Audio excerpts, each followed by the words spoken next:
பழனிசாமி கிட்ட விமல் கேக்குறாரு, எப்ப மாமா கல்யாணம் பண்ணிக்க போறீங்க? மாப்பிள சும்மாரு மாப்பிள, நீமா பாட்டி தான் மாமா ரொம்ப ஃபீல் பண்ணி பேசிக்கிட்டு இருந்தாங்க. ராமமூர்த்தி சொல்றாரு, நாங்களும் 2-3 இடத்துல பொண்ணு பார்த்துட்டோம், உங்க மாமாவுக்கு தான் பிடிக்கல, நாங்க என்ன பண்றது? எழில் கேக்குறாரு, உங்க எக்ஸ்பெக்டேஷன் எப்படி இருக்கு? நீங்க சொன்னாதானே எங்களுக்கு தெரியும். நான் என்ன பிடிக்குதுன்னு சொல்லாமலே அவங்களுக்கே தெரிஞ்சிருக்கணுங்க. இப்போ பாக்யலட்சுமி வர்றாங்க, ஸ்வீட் பண்ணி எடுத்துட்டு வந்திருக்கேன்னு சொல்றாங்க. அத சாப்பிட்டு பார்த்துட்டு பழனிசாமி நல்லா இருக்குன்னு சொல்றாரு. ராமமூர்த்தி கேக்குறாரு, அடுத்து என்ன சார்?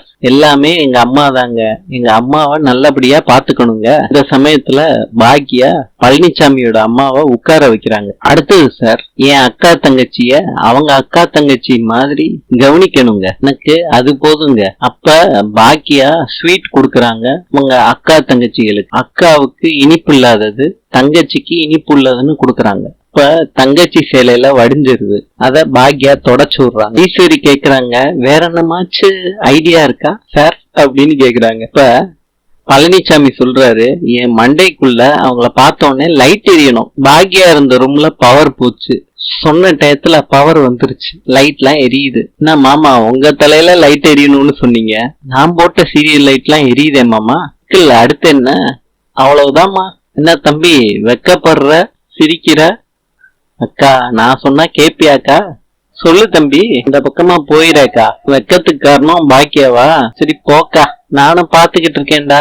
பழனிசாமியோட அம்மா இவ்வளவு நேரம் எங்க கூட இருந்தது எனக்கு சந்தோஷமா இருக்கு. இந்த சமையலுக்கான பணம்னு சொல்லி குடுக்கறாங்க. அம்மா வேணாம்மா, இது என்னோட பிறந்த நாள் பரிசா இருக்கட்டுமே. சரிம்மா நாங்க கிளம்புறோம்னு எல்லாரும் கிளம்புறாங்க. பழனிசாமி கிட்ட அம்மா கேக்குறாங்க, பாக்யா உனக்கு பிடிச்சிருக்கா? மேடத்துக்கு நிறைய வளர்ந்த பசங்கள்லாம் இருக்காங்க, அதனால உனக்கு ஏதாவது பிரச்சனையா?